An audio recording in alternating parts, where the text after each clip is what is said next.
Bonjour à tous, c'est Axel pour un nouveau tutoriel dans Adobe XD. Aujourd'hui, on va créer un petit modal de confirmation avec des petites icônes qu'on va créer nous-mêmes.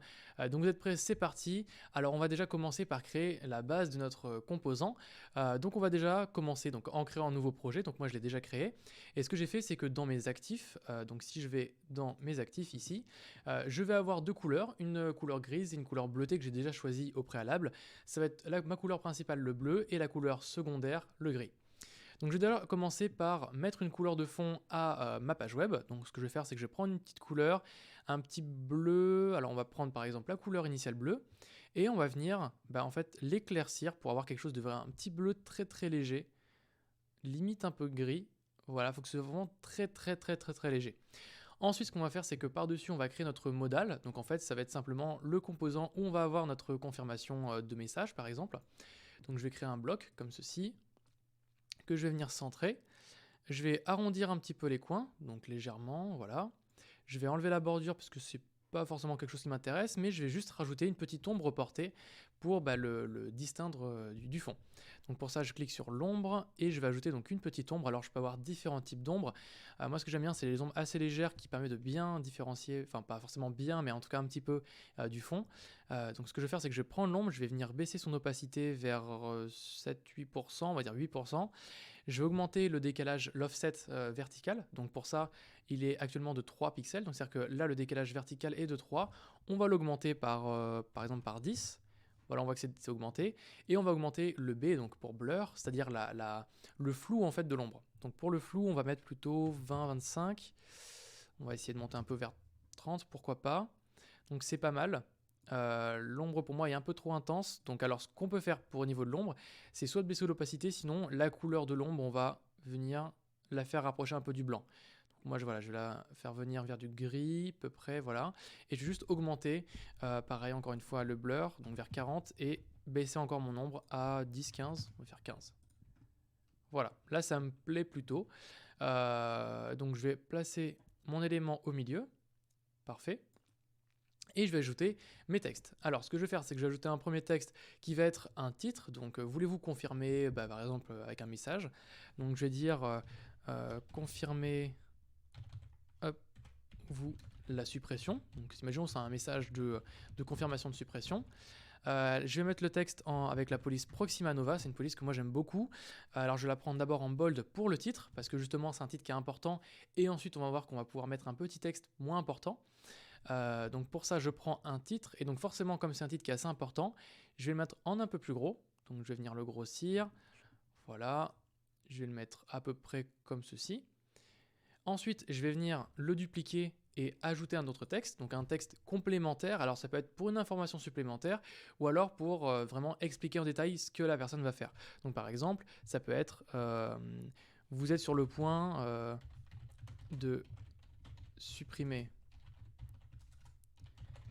définitivement votre dossier, par exemple de candidature ou votre dossier, point. Cette action est définitive. Voilà, je sais pas si j'ai bien écrit tout ça parce que je voyais pas. Définitive. Ok. Alors là, on voit que le texte, il est en type inline, entre guillemets, c'est-à-dire, alors eux, ils appellent ça en type texte de points.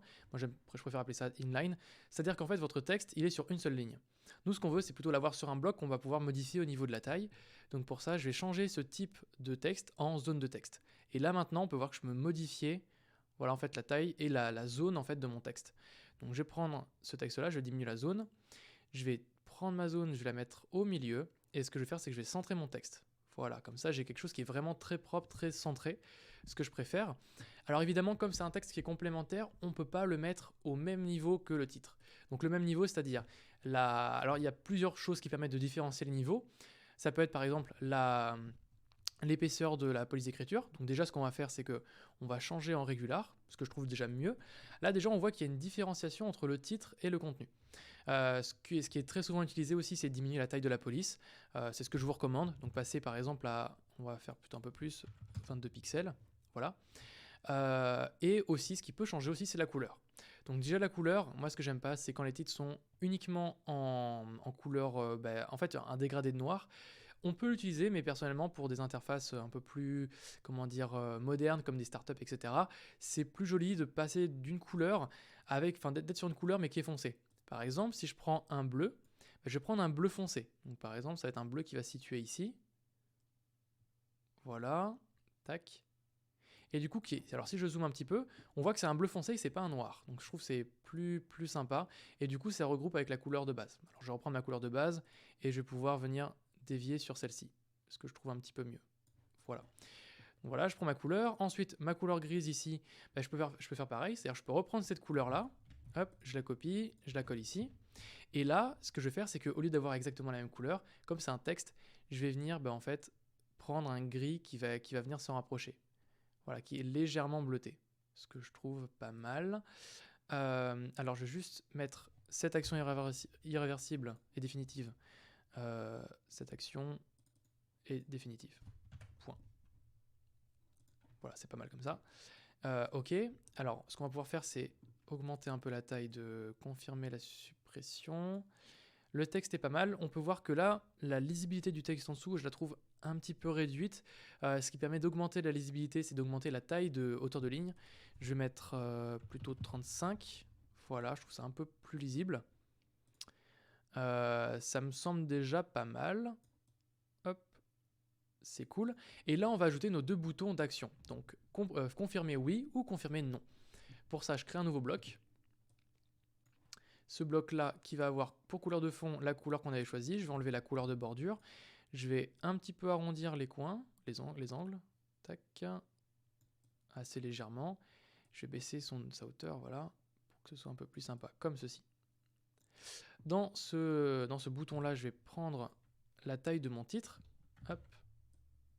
Et je vais changer mon message par exemple, je confirme. Voilà, je vais le prendre, je vais le mettre tout en haut pour que ça passe au-dessus de mon bouton et je le mets au milieu. Super, je change la couleur évidemment en blanc pour qu'on puisse bien la voir, pour que ça puisse bien se différencier. Alors c'est pas mal, on peut juste voir que le texte est beaucoup trop gros par rapport à l'élément global. Donc je diminue la taille de mon texte. Et ce qui peut être intéressant, c'est de reprendre la même taille que le contenu du texte. Comme ça, on a vraiment des points de cohérence. Donc là, je vais reprendre le 22 que je vais appliquer à mon texte. Donc là, voilà, j'étais déjà en 22. Parfait, je vais pouvoir placer mon texte au milieu. Hop. Et je vais dupliquer ce bouton. Alors personnellement, je vais juste baisser l'épaisseur. Pas mal. Donc voilà, je duplique mon bouton. Et je vais venir créer donc un second bouton. Donc je vais centrer les deux au milieu. Ce second bouton-là, ça va être un bouton d'annulation. Donc alors ça c'est une règle d'expérience utilisateur, quand la personne va cliquer sur je veux supprimer, elle va avoir cette fenêtre-là. Confirmez-vous la suppression. Donc c'est-à-dire que la personne a déjà fait un acte de j'ai envie de supprimer l'élément. Mais elle n'est pas forcément sûre. Donc ce qu'on veut faire, c'est quand la personne confirme une suppression, enfin quand la personne a déjà fait une action de suppression, ça veut dire qu'elle veut déjà supprimer. Donc c'est-à-dire que la suite des événements qu'elle doit faire doit suivre une certaine logique. C'est-à-dire qu'elle a décidé de supprimer, donc on va l'inciter, entre guillemets, à supprimer la donnée vu qu'elle a déjà fait l'effort de cliquer sur sa partie suppression. Donc pour ça, notre bouton « Je confirme » doit être mis en avant par rapport à « Annuler ». C'est-à-dire qu'on doit quand même laisser la possibilité à la personne d'annuler, mais comme elle a déjà fait l'action de « Je veux supprimer », on doit mettre en avant le fait de pouvoir supprimer. Ça, c'est des petites règles d'expérience utilisateur. Donc je mets ça comme ça, et le bouton par contre de confirmation, je vais là par contre le mettre en moins intéressant, donc là je vais partir sur un fond gris, donc sans couleur, donc pour que ça attire moins l'œil, et avec une couleur de fond donc pour le texte, par exemple la même que celui du texte ici, donc je vais reprendre la petite pipette et je vais prendre mon texte. Voilà. On peut faire comme ça, parfait, et là ça peut être par exemple, alors qu'il faut qu'on centre évidemment le texte, là je l'avais pas centré non plus. Et là, on va faire annuler, par exemple. Donc voilà un petit exemple de modal. Alors, je vais juste faire deux petites choses. La première, c'est que je vais réduire la largeur. Mes boutons, finalement, je vais augmenter leur hauteur. OK. Et je vais juste diminuer un petit peu leur espacement entre eux. Et je vais bien les recentrer. Alors, si vous regardez bien, en fait, là, j'ai bien mis... Hop, voilà. J'ai mis quasiment le même espacement. Alors, ce qu'on peut faire, c'est qu'on reprend tous nos éléments. Hop, et on va venir centrer verticalement. Comme ça, j'ai la même hauteur en haut que en bas, et à gauche et à droite. Donc ça, c'est vraiment pas mal. Donc voilà comment on peut faire une petite fenêtre de dialogue. Ce qu'on va pouvoir rajouter, c'est par exemple des icônes, donc pour inciter la personne à confirmer ou à annuler. Donc c'est juste de l'iconographie. Pour les créer, ces icônes, c'est très très simple. On a deux solutions, soit c'est avec l'outil plume, soit c'est avec l'outil ligne. Personnellement, j'aime bien les deux. Donc nous, on va partir donc sur l'outil plume, mais ça change vraiment rien du tout. Enfin, ça change rien du tout. Donc je prends l'outil plume, je vais créer une icône de croix. Donc pour ça, je dessine une ligne et je vais appuyer sur mon bouton Shift. Comme ça, je vais avoir que comment dire, des angles pas proportionnels, mais déjà avec une certaine orientation. C'est-à-dire que si je prends mon outil plume, je clique et que je fais ça, on peut voir que là, directement, j'ai un angle à 45 degrés. Ok, super. Donc là, j'ai ma première ligne, donc on va faire une ligne horizontale. Cette ligne-là, je vais lui augmenter son épaisseur, donc par exemple à 5. Ensuite, ce que je vais pouvoir faire, c'est que au niveau des coins, au lieu que ce soit donc, on va comment dire, très droit, quoi, on va arrondir le point, donc en allant dans les options et en allant dans extrémité arrondie. Comme ça, j'ai mon extrémité qui a été arrondie, parfait. Cette croix-là, je vais venir la dupliquer en appuyant sur Alt et en glissant déposant du coup ma forme. Je vais faire une rotation de ma ligne, je la replace au centre et là j'ai une petite icône de croix. Alors cette icône de croix, hop, je vais pouvoir prendre les deux éléments et diminuer la taille et du coup voilà, je vais avoir une petite croix qui sera créée, c'est parfait. Donc ça va être pour le annuler. Et je vais faire la même chose pour le petit check, donc c'est-à-dire c'est bon, je peux confirmer la suppression. Donc je duplique ma forme parce que comme ça on veut garder évidemment les mêmes tailles des éléments. Je prends cet élément là que je déplace, parfait. Et ensuite, je vais prendre ma ligne et je vais la raccourcir. Comme ça, je vais créer un petit check. Hop, comme ça. Voilà, on a créé la petite croix et le petit check. Donc, on n'a plus qu'à les intégrer dans ce qu'on a déjà fait. C'est super simple. Je prends mon je confirme, je le décale un petit peu. Hop, je prends ma forme. Donc, celle-ci, je vais la mettre dans un groupe. Donc, je fais CTRL-G. Je la pose à l'intérieur. Alors, là, on peut voir déjà qu'au niveau des tailles, on n'est pas très bon. Je vais reprendre les deux. Je les rediminue proportionnellement. Hop. Parfait. Donc évidemment, il faut que ça matche avec la couleur du je confirme. Et on va prendre ces deux textes et on centre. Parfait. On fait pareil pour la croix. Super simple. Je la groupe, je la prends, je la décale.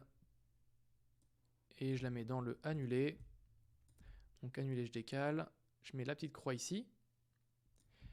Hop. Et on va venir centrer tout ça. Parfait. Alors la croix, évidemment, on va changer la couleur pour que ça matche avec la couleur de annulé. Et là, on peut voir un truc qui est un peu bizarre quand même. C'est parce que, en fait, on voit nos deux icônes. Alors, ça pourrait tout à fait matcher. Mais si on regarde un petit détail, c'est que là, l'épaisseur de mon icône, au niveau de la taille de mes traits, est plus épaisse que la police d'écriture. Et ça, c'est un petit défaut. J'ai remarqué souvent ça. C'est que la taille ne correspond pas. Donc, il faut faire attention à ça. Moi, ce que je vous conseille à chaque fois, c'est toujours de garder quelque chose qui se rapproche de la police d'écriture. Donc, si vous avez une police qui est en gras, donc forcément, l'épaisseur va changer. Ou si vous avez une police qui est plutôt en light, comme ça change aussi. Donc moi ce que je vous conseille c'est de prendre vos deux formes et vous allez changer la taille. Donc par exemple là ici à 4, peut-être un peu moins, 3, non un poil plus peut-être, non 3 c'est pas mal. On va faire 3.5. Hop, comme ça au moins on est entre les deux, on est mieux. Ok, et dernière petite chose, là l'espacement me paraît un peu grand, donc je vais juste prendre ma petite icône, la redécaler un peu. Pareil pour le check, hop là, tac. Voilà, évidemment on peut baisser, alors moi ce que je ferais c'est que je baisserai un petit peu la taille de mes icônes qui me paraissent un peu grosses finalement, mais voilà c'est vraiment du détail, on pourra jouer sur ça un peu plus tard si vraiment on a envie de faire quelque chose de très peaufiné, mais là déjà on est sur quelque chose déjà d'assez sympa, et comme résultat final on va avoir quelque chose comme ceci. Donc moi je suis assez satisfait, je le trouve vraiment très bien. Évidemment libre à vous de rajouter ce que vous voulez, je pense que ça donne un beau rendu, et comme ça, donc comme je vous le disais, au niveau expérience utilisateur, on a vu déjà beaucoup de choses dans cette vidéo. Le premier point, c'est au niveau de la hiérarchie du contenu. Il faut que votre titre soit une information claire qui explique globalement quelle est l'action à réaliser. Là, mon titre, c'est « Confirmez-vous la suppression ». Est-ce que je confirme oui ? Non, c'est très clair. Ensuite, vous avez un petit détail, donc là, le texte du détail, qui vous ajoute une information supplémentaire. Et ensuite, au niveau des boutons, donc comme la personne a déjà fait une action de j'ai envie de supprimer, alors on va orienter son choix pour que directement la chose qui attrape son attention, ce soit le bouton je confirme, mais on lui laisse quand même la possibilité d'annuler autrement. Voilà, donc voilà, j'espère que ce petit projet vous a plu, ce petit tutoriel vous a plu. Vous allez pouvoir retrouver ce projet-là à télécharger avec un lien dans la description. Également, si le web design et le design d'interface vous intéressent, je vous ai mis un lien d'une masterclass qui normalement a déjà été réalisée. Si ce n'est pas le cas, c'est la file d'attente qui sera en lien dans la description. C'est une masterclass d'à peu près 1 heure qui sera totalement gratuite, donc vous pouvez vous y inscrire en liste d'attente ou sinon directement la visionner si elle est déjà disponible. Et on se retrouve dans une prochaine vidéo très bientôt. J'espère que ce tutoriel vous a plu. À bientôt.